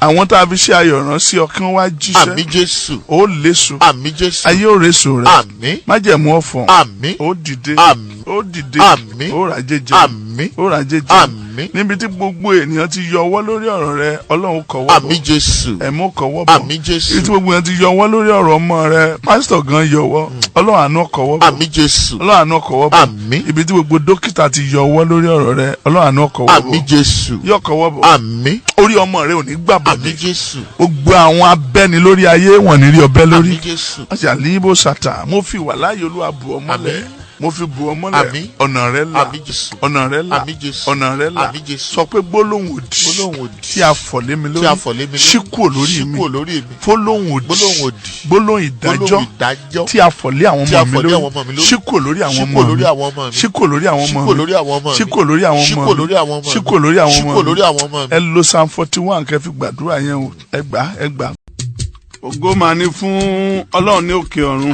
Ó ṣe Ọlọ́run àánú àtòfiṣe ogun rán ṣáájú ogun lálọ ọ̀kẹ́yìn lábọ̀ tún jí wa sọ́jọ́ ajé mìíràn. Ìwọ ni o àánú rẹ ló jí wa májẹ̀mú ló jí wa òróró ló jí wa títóbi rẹ ló jí wa ipá awakọ̀ o àánú ni o. Ẹ bá yin adániwáyé o. Ẹ ṣé mo rí àánú gbà o. Gbogbo èèyàn náà sọ bẹ́ẹ̀. Èmi dúpẹ́ mo rí àánú gbà o lọ́dọ̀ rẹ o Ọlọ́run torí kì í ṣe gbogbo ènìyàn ló rí àánú gbà o. pariwo wípé gbogbo àṣìṣe tí mo ṣe sí Ọlọ́run. Gbogbo àṣìṣe tí mo ṣe sí Ọlọ́run. Àti tí mo ṣe sí ènìyàn. Àti tí mo ṣe sí ènìyàn. Ẹ dáríjì mi. Ẹ dáríjì mi. Gbogbo ipá tí ìbáṣepọ̀ àtẹ̀yìnwá ní lórí ayé mi. Gbogbo ipá tí ìbáṣepọ̀ àtẹ̀yìnwá ní lórí ayé mi. Ẹ yí padà lórúkọ Jésù. Ẹ yí padà lórúkọ Jésù. Gbogbo ipá tí àṣìgbé ìgbésẹ̀ ní lórí ayé mi. Gbogbo ipá tí àṣìgbé ìgbésẹ̀ ní lórí ayé mi. Àti lórí àwọn ọmọ mi. Àti lórí àwọn ọmọ mi.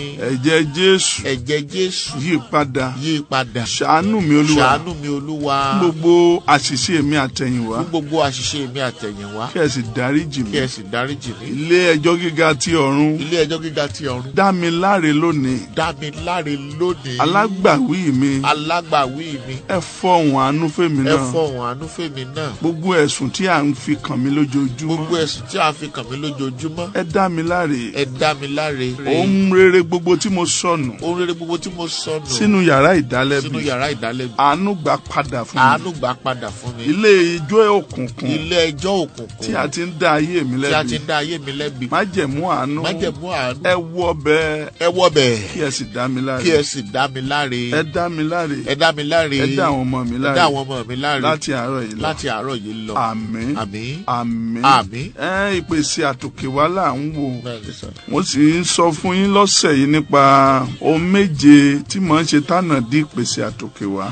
Lágbára Ọlọ́run ìpèsè àtòkèwá rẹ ó di májẹ̀mú lónìí wípé ẹni mímọ́ Ísírẹ́lì tí wọ́n ń pè ní Ọlọ́run àánú ó bá mi jẹ́ kó wá o. Àmín Jésù. Ìpèsè àtòkèwá rẹ ò ní ní dènà. Àmín. Ó ní dìde lọ sí Sẹ́rífátì 1 Kings 17:9. Mo ti pàṣẹ fún ẹyẹ ìwòkó bọ̀. So ní abẹ́ ìpèsè àtòkèwá Ọlọ́run máa ń pàṣẹ. Àṣẹ Ọlọ́run ó lè ní mo pàṣẹ fóbìnrin kan kó ràn ọ́ lọ́wọ́. Ó pàṣẹ fọkùnrin kan kó ràn ọ́ lọ́wọ́. Òun ló máa lọ ṣètò ẹ̀ síbẹ̀ ó lóun pàṣẹ fún. So ẹyẹ ìwò yẹn wọ́n dẹ̀ fi àdírẹ́sì ibi tó máa lọ lé lọ́wọ́. Ọ̀dọ̀ Èlíjà ni ọmọ lọ. Odò Kérétì ló wà. Ibẹ̀ ni ó ti lọ bá. Sọ pé ẹni tá a ti pàṣẹ fún. Ẹni tá a ti pàṣẹ fún. Láti ran ọmọ mi lọ́wọ́. Láti ran ọmọ mi lọ́wọ́. Láti ràn mí lọ́wọ́. Láti ràn mí lọ́wọ́. Kó wá mi rí lọ́sẹ̀. Kó wá mi rí lọ́sẹ̀ yìí. Ẹni tí a pàṣẹ fún. Ẹni tí a pàṣẹ fún. Kó wá ràn mí lọ́wọ́. Kó wá ràn mí lọ́wọ́. Ẹ wá èmi náà rí. Ẹ wá èmi náà rí. Níbi tí ẹ bá wà. Níbi tí ẹ bá wà. Ẹ wá mi rí lọ́sẹ̀. Ẹ wá mi rí lọ́sẹ̀ yìí. Tálá pàṣẹ fún. Tálá pàṣẹ fún. Ní òkè òkun. Ní òkè òkun. Ní orílẹ̀-èdè yìí. Ní orílẹ̀-èdè yìí. Obìnrin wo la pàṣẹ fún. Obìnrin wo la pàṣẹ fún. Ọmọdé wo la pàṣẹ fún. Ọmọdé wo la pàṣẹ fún. Àgbà wo la pàṣẹ fún. Àgbà wo la pàṣẹ fún. Ẹni wà lórí ìtẹ́ agbára wo la pàṣẹ fún. Ẹni wà lórí ìtẹ́ agbára wo la pàṣẹ fún. Láti ràn mí lọ́wọ́ lọ́sẹ̀. Láti ràn mí lọ́wọ́ lọ́sẹ̀ yìí. Láti ràn àwọn ọmọ mi lọ́wọ́. Láti ràn àwọn ọmọ mi lọ́wọ́. Bàbá mi. Bàbá mi. Ẹ jẹ́ ó yọ sí mi. Ẹ jẹ́ ó yọ sí mi. Ẹni tẹ́ pàṣẹ fún. Ẹni tẹ́ pàṣẹ fún. Ẹ jẹ́ ó farahàn mi. Ẹ jẹ́ ó farahàn mi. Àmín. Àmín. Nígbà tó tún pàṣẹ fún ẹyẹ ìwò tí odò tún gbẹ Olúwa ní tún kúrò ń bẹ o tún máa ń lọ sí Sẹ́rífátì mo ti pàṣẹ fún opó kó máa bọ̀. Wọ́n tún mò ń sọ fún ọ lọ́sẹ̀ yìí lágbára o ohun tó máa ń ṣẹlẹ̀ tí ìpèsè àtòkèwá tí máa ń forí sánpọ́n tí ìfiráyè ṣiṣẹ́. Òkè kí ló ti pèsè àtòkèwó ìṣẹ́ fún Nábótì ẹtíkẹ́ẹ̀tì kò ṣe ohun tó yẹ kó ṣiṣẹ́ fún abẹ́rẹ́ he didn't do it. Ìpèsè àtòkèwá yẹ kó ṣiṣẹ́ fún kò yẹ kí wọ́n rí pàbá wọn. àṣàrí ẹni tó kéèsì ẹ jọra ti Mọ́dékàì tiẹ̀ tó ń wọ́ọ̀tì ṣebí ìlú tiwọn ni eléyìí wà nílé àjèjì gèètì máa ń tún ní nílé àjèjì eléyìí tún ní property bàbẹ́ àjẹ́ pé wọ́n ìṣàkúṣẹ̀ wọ́n tún ní property yẹn lẹ́gbẹ̀ẹ́ bòmí nílé ọba ní GRA àbí ìwọ tó bá kọ́lé sẹ́gbẹ̀lé gọ́vnà ní ìṣẹ́ so wọ́n ní ọgbàjàrà wọn lẹ́gbẹ̀ẹ́ lé ọba that man Norway kì í ṣe òtòṣèrà ẹjẹ́ wo Dáfídì tá a bá ń wo bíbélì káàkiri a máa sọ bí 100 kan ẹ̀yẹ́ kákan wo Dáfídì ká wo ìgbésí ayé rẹ̀ nípa àwọn ohun tí ó fẹ́ blọ́ọ̀kì ìpèsè ọ̀run àtìlẹ́yìn ọ̀run kó má lè pa Gòláyátì ní ọjọ́ yẹn. Number 1 ó ní other people's opinion of other people.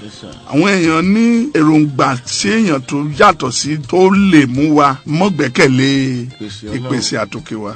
Satan will always use people that are close to us whose opinion we value and we don't ignore to deny us of God's sustenance. àwọn opinion mẹ́rin ni màá rí láàárọ̀ yìí bí mo ṣe ń parí. Number 1 ó ní his father's opinion. bẹ́ẹ̀ni èròǹgbà bàbá ẹ̀ sí ó lẹ́rìí inú 1 Samuel 16:1 yẹn. wọ́n ní Jésè sì kú gbogbo ọmọ tó níwá ṣùgbọ́n kò mú Dáfídì mọ́ wọn torí Olúwa sọ fún Sámúẹ́lì lọ́ọ́dà òró sí ọba kan nílé Jésè ní kókó gbogbo àwọn ọmọ ẹ̀ wá nínú wọn ẹyọ kan ṣoṣo ẹ̀dẹ̀ òró sí òun ni yóò di ọba Ísírẹ́lì torí mo ti kọ Sọ́ọ̀lù. ìgbà tó máa délé Jésè ó kó gbogbo àwọn ọmọ ẹ̀ òróró òdà ọmọ 7 ló kó sílẹ̀ gbogbo wọn Abinadabu wà nù wọn Ṣámà wà nù wọn Eliabu wà nù wọn méjèèje òróró òsìdá ó ní Jésè gbogbo ọmọ ẹ̀ ni Olúwa ní kókó wá ṣé ó gbó wọn náà lé olóòpó ẹyọ kan ó níyẹn ò lè tọ́ sọ́ba ó ló ń sọ àgùntàn nínú pápá àmì Samuel láàrin ìjókòó tí ó fi dé opinion bàbá yẹn sí Dáfídì ni pé kò tọ́ sí ọba téèyàn bá ṣọ́ra that èròǹgbà yẹn ó lè máa jẹ́ kéèyàn fall short of divine success. you will not be able to reason through. Èkejì ẹ wo àwọn ẹ̀gbọ́n lójú ní 1 Samuel 17:28 wọ́n ní bí ó ti gbé oúnjẹ yẹn dé ojú ogun ẹ̀gbọ́n tí wọ́n sọ wọ́n ní kí ló wá ṣe wọ́n ní ọ̀yọ́jú ràn ní irú ẹ̀ ni wọ́n fẹ́ lójú. His brother was angry and they were insulting him. Never give him any slightest chance. So èròǹgbà àwọn ẹ̀gbọ́n ni pé irú ìwọ ọlọ́yọ̀jú ràn kí ló ń wá wọ́n dẹ̀ ti dọ̀rọ̀ sí lórí ní previous chapter.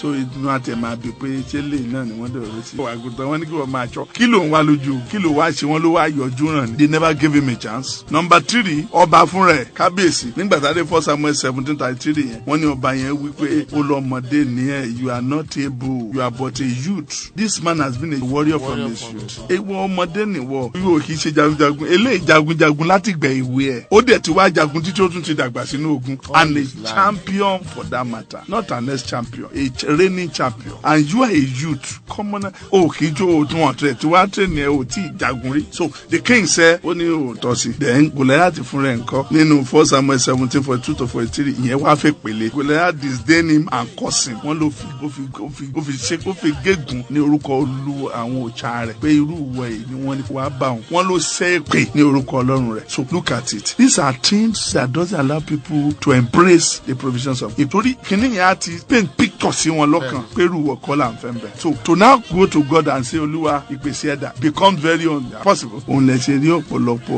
obìnrin wọn á ní pé ṣérú ẹ̀ ni wọ́n ń lò ń lọ́kọ̀ irú ìwọ yìí náà ni wọ́n ń lò níṣẹ́ ẹlòmíì bá ọ̀gá kan ṣiṣẹ́ àdẹ̀ fojú wà ní ìwọ yìí tí gbogbo ẹ̀ bá ń ṣàṣeyọrí irú ìwọ yìí ṣàṣeyọrí even gbogbo àwọn bàbá tẹ́rí tí wọ́n ṣoríire bíi géètì gbogbo wọn ẹ̀ gbọ́n pa wọn ni pé some of them their teacher even told them that they cannot succeed teacher wọ́n sọ fún wọn pé pẹ̀lú ẹni tí mò ń wo ìwọ ẹ̀ lè ṣoríire it can't amount to anything ṣùgbọ́n lónìí àwọn ní gbogbo ayé ń pàtẹ́wọ́ fún èmi ò mọ tí ọmọ aráyé ti sọ nípa rẹ̀ èmi ò mọ èrò ènìyàn sí ọ èmi ò mọ èrò ọ̀gá rẹ̀ sí ọ èmi ò mọ èrò àwọn ọ̀rẹ́ rẹ̀ sí ọ èmi ò mọ èrò pásítọ̀ rẹ̀ gan sí ọ èmi ò mọ èrò àwọn tó wà láyìíká rẹ̀ sí ọ ṣùgbọ́n gbọ́ lónìí bíi wòlíì mo sọ tẹ́lẹ̀ sí ọ pé èrò Ọlọ́run yóò gbé èrò èèyàn mi sọ pé èrò Ọlọ́run wá gbé èrò ènìyàn mi mo gbàgbọ́ nínú èrò rẹ̀ mo gbàgbọ́ nínú ohun tó sọ nípa mi ohun tó sọ nípa mi ni èmi yóò tẹ̀lé èmi ò ní tẹ̀lé ohun tí ènìyàn sọ ràn mí lọ́wọ́ kí n tẹ̀lé ohun tí ó sọ nípa ayé mi mo gbà ọ́ gbọ́ pé ìwọ ló ní ìran fún ayé mi àti àwòrán ohun tó yẹ kí n dà láyé àmín Isaiah 53:1 ó ní which report will you believe èrò àtà ló fẹ́ gbà ṣé ti dókítà ni tó lòlè lọ́mọláyé àbí ti Ọlọ́run tó ní kí àwọn àgàn fò fáyọ̀ kó nípa gan ó ní kó kọrin ó ní kó jó mo gbàdúrà bẹ́ẹ̀ tí ń lọ láàárọ̀ yìí ohun tó Olúwa sọ́npa rẹ̀ yọ̀ ṣẹ pèsè Olúwa dé. Ògo mà ní fún Ọlọ́run ní òkè ọ̀run. Hallelujah. Ọlọ́run má jẹ̀mú o. Ọlọ́run ọjọ́ 12 oṣù kẹwàá. Ọlọ́run ọjọ́rú kò ṣe gan-an ni. Ó pè wá náà léèyàn. Gbà wá náà léèyàn. Wọ́n rán pósí sí wa lójú oorun ó dá padà. Wọ́n rán ẹ̀bọra òkùnkùn kó wá ṣá wa lọ́gbẹ́ ó dá padà. Wọ́n rán àlá ibi láti bó aṣọ àyànmọ́ lọ́rùn wa ó tẹ̀ mọ́lẹ̀. Wọ́n rán ọfà sí àkọ́bí wa ó dá padà. Wọ́n rán ibi àti ìyàn ìwọ Ọlọ́run tẹ̀ mọ́lẹ̀. Wọ́n rán ẹ̀ṣẹ̀ àbàmì pé ká kọlu Ọlọ́run pé ká ṣẹ̀ sí Olódùmarè ìwọ́dẹ̀ yọ wá kíá. Àánú Júdà rèé o májẹ̀mú rèé o àánú rèé o bàbá mi ó ṣe bàbá mi ó ṣe ẹ máa yìn ẹ máa yìn. Olúwa ṣe Olúwa ṣe Olúwa ṣe ìbá ṣe pé Olúwa ó ní kò tiwa ní tiwa ló yẹ ká wá máa wí. Bẹ́ẹ̀ ni nígbà yẹn. Nígbà tẹ́ṣù gbógun ti dé. Bẹ́ẹ̀ ni. Ọpẹ́ ni f'Olúwa. Ọpẹ́ ni fún. Ọba wa olóore. Àkíkà. Kábíyèsí kábíyèsí lẹ́ o. Àfọ̀pẹ́ fún Jehovah o. Tó gbà wá lọ́wọ́ ta. Àdúpẹ́ wá. Olúwa o ṣé. Sọ pé Jésù o ṣé. Jésù o ṣé. Jésù o ṣé. Jésù o ṣé. Jésù o ṣé. Jésù o ṣé. O ṣe pa pé ilẹ̀kùn òkè. Ilẹ̀kùn òkè. Tó tì mọ́ gbogbo ọmọ ilé wa. Tó tì mọ́ gbogbo ọmọ ilé wa. Àánú ṣí fẹ́mi. Àánú ṣí fẹ́mi. Kí wọ́n wá gbogbo èèyàn lókè kí wọ́n sì rí ẹbí rẹ̀ kankan bẹ́ẹ̀. Jésù mi o. Ẹ ti fẹ́ ṣe é, o lè fẹ́ gbégbá. Tí bàbá dẹ̀ ní orílẹ̀ ẹ̀jẹ̀. Àwa kì yóò ṣe èyí. Àwa yìí ń ṣèrù. Ó ní ẹ̀wùn orílẹ̀-èdè ẹ̀ ní tọrọ. Wọ́n dẹ̀ sáàsì gbogbo òkè ní orílẹ̀-èdè àgbáyé kan sì mọ́ rẹ bí rẹ̀ kankan bẹ̀. O ṣe máa pariwo ilẹ̀kùn. Ilẹ̀kùn òkè. Tó tì mọ́ gbogbo ìran mi. Tó tì mọ́ gbogbo ìran mi. Àánú ṣí fẹ́mi. Àánú ṣí fẹ́mi. Àánú ṣí fẹ́mi. Àánú ṣí fẹ́mi. Ṣí fáwọn ọmọ mi. Ẹ máa sọ̀rọ̀ ẹ máa sọ̀rọ̀. Bàbá ní orúkọ Jésù. Ilẹ̀kùn òkè tó tì mọ́ gbogbo ìran mi. Ẹ gbé orí yín sókè ẹ̀yẹ náà. Nàní ká gbé yín sókè ẹ̀yìn ilẹ̀kùn ayérayé. Àánú ṣí fẹ́mi. Àánú ṣí fẹ́mi. Lónìí àánú ṣí fẹ́mi àyìn owó ẹ̀yẹ lórúkọ Jésù. Àánú ṣí fún mi. Ó ṣí fún àwọn ọmọ mi. Ó ṣí fún ẹbí mi. Ó ṣí fún aya mi. Ó ṣí fún ìpín mi. Ó ṣí fún ìpín mi. Ó ṣí fún iṣẹ́ ìránṣẹ́ mi. Ilẹ̀kùn òkè. Bàbá tó tì mọ́ gbogbo ìran mi. Ẹ ṣí fún ìpín mi. Ẹ ṣí fún ìpín mi lórí ilẹ̀ ní orúkọ Jésù. Ẹ ṣí fún aya mi, ẹ ṣí fún àwọn ọmọ mi, ẹ ṣí fún èmi o. Ilẹ̀kùn tó yá ṣí. Bàbá mi ní ọ̀nà òtítọ́ àti ìyè. Bàbá mi ṣe ó jọ́nà tọ́nà ó máa ti mọ́. Bàbá mi ní ilẹ̀kùn. Ọlọ́run mi ṣe máa ṣe ilẹ̀kùn àti ilẹ̀kùn yìí o. Èèwọ̀ ni o. Àánú ṣí ilẹ̀kùn yìí. Àánú ṣí ilẹ̀kùn yìí. Àánú ṣí ilẹ̀kùn Àánú ṣí. Ilẹ̀kùn òkè sí fún èmi àti ọmọ tó ti ara mi jáde. Ìyá ìmọ̀ sọ̀rọ̀ ilẹ̀kùn ní ó sí lórúkọ Jésù. Ilẹ̀kùn òkè ṣí. Ibarakato shananahanda barakato pẹ̀lú ìrọ̀rùn ṣí. Agbára tó jẹ́ kí tìmílẹ̀ kúrò ní òkú. Ó ṣí ọ fún mi. Agbára tó pe ilẹ̀ jáde kúrò nínú omi. Ó ṣí ọ fún mi. Agbára tó mú ọjọ́ yọ ní ìrọ̀rùn. Ó ṣí ọ fún mi. Má jẹ̀mú tó mú kí òun là ní orúkọ Jésù. Ó ṣí ọ fún mi. Ó yá ilẹ̀kùn òkè ṣí. Ilẹ̀kùn òkè ṣí. Ṣí fún mi. Ṣí fún ìpín mi lórí ilẹ̀ alààyè. In the name of Jesus. Jésù Olúwa wa. Àmín. Pariwo pé afárá tí ogun gbà wọnú ayé mi. Afárá tí ogun gbà wọnú ayé mi. Já pẹ̀lú iná. Já pẹ̀lú iná. Afárá kan lògùn gbà. Tí fi ń wọnú ayé yẹn. Tọ́lọ́mbà ti jà. Ó ṣe tán. Ìyapa wà nìyẹn. Nígbà tí ọba lè tí ó lè tòpó rẹ̀ mọ́. Ó dìbò lọ́ọ̀yà mi nù.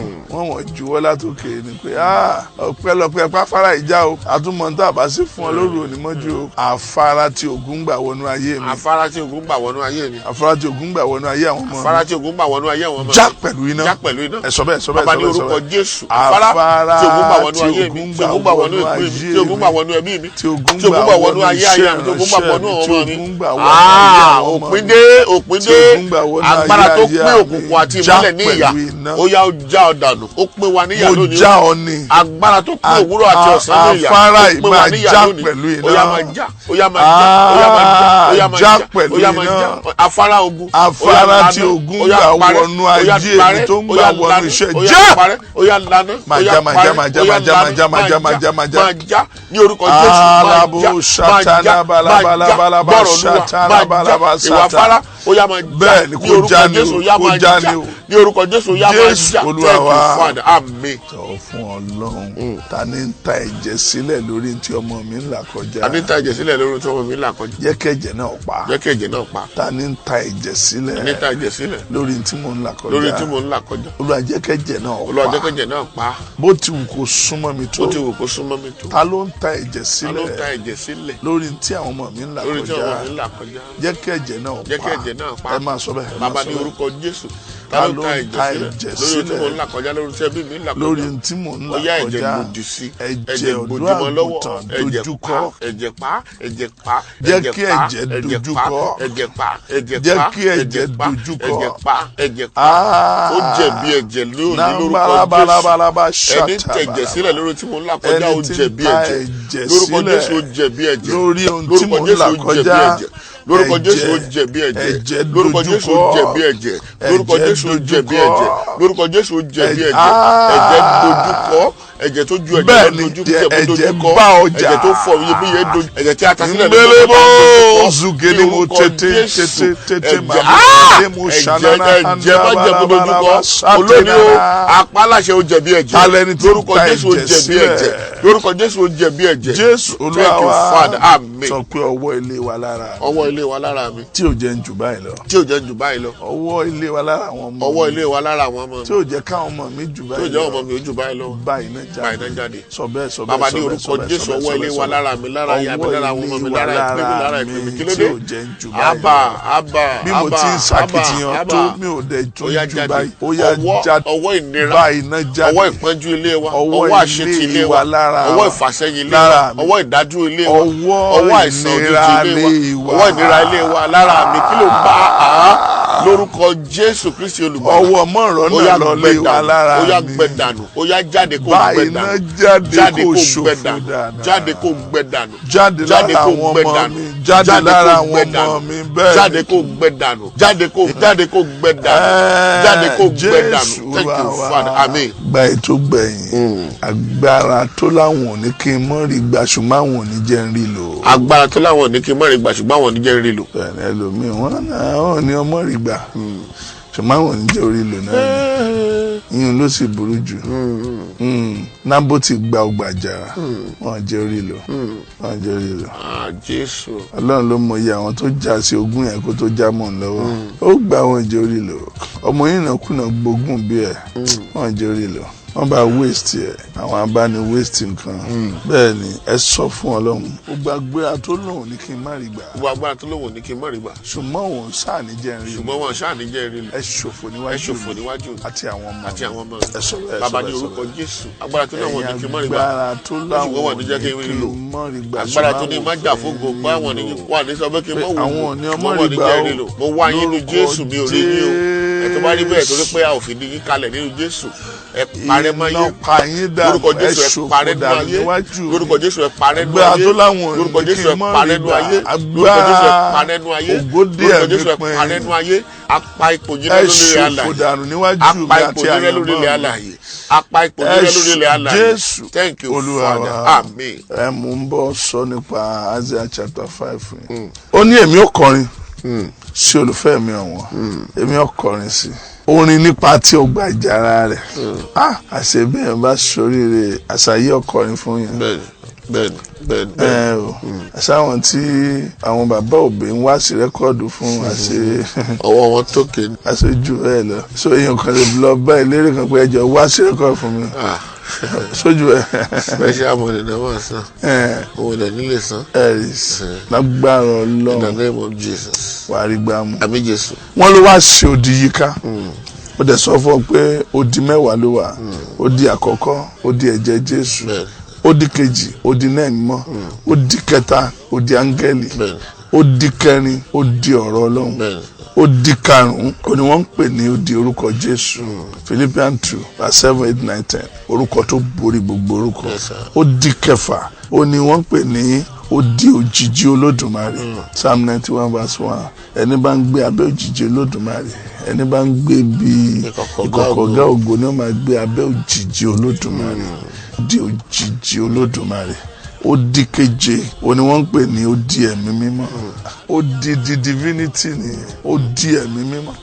The Acts of Apostles chapter 13:6-7 wọ́n ní Paul dé ọ̀dọ̀ Sergius Paulo wọ́n ní bá Jésù kan gbé orí sókè wọ́n ní ó kún fún ẹ̀mí mọ́ ó di ẹ̀mí mọ́ dìde lójú ẹsẹ̀ ó ní fọ́ lójú òtún ríran mọ́ lójú ẹsẹ̀ wọ́n ló ń wẹ́n tí ó mú lọ dẹ́bùtì gbàgbọ́ kíákíá ẹnìkan ń ṣà. in the name of Jesus. ó di ẹ̀mí mímọ́ ó yá kó yí ọ̀ká kó kúnnú rẹ̀ kó yí ọ̀ká sọ pé ó di ẹ̀mí mímọ́ ó yá yí mi ká ẹ̀mọ́kúnnú mi ẹ̀mọ́kúnnú mi ẹ̀mọ́kúnnú mi ẹ̀mọ́kúnnú mi ẹ̀mọ́kúnnú mi kúnnú àwọn ọmọ mi ó di ẹ̀mí mímọ́ yí mi ká ẹ wo àwọn tó ṣèrìbọ mi ní Jerusalem ẹ wo ẹ̀mí mọ́ àwọn tó gbẹ̀mí mọ́ lẹ́sẹ̀kẹsẹ̀ wọ́n á tó 80 sí 100 ipa Olúwa là ń sọ wọ́n ń fèdè fọ̀ ìpàdé dìbò lọ́ọ̀yà mi ní etí odò Jọ́dánì pé ẹ lè wọ́ mi láì ẹ̀mí mọ́ dé ó bìlù wọ́n ó gbé wọn ró mo gbé dúró. In the name of Jesus. ẹni tí àmì ẹ̀ le jù ó yá ẹ̀mí mọ́ kó kúnnú rẹ̀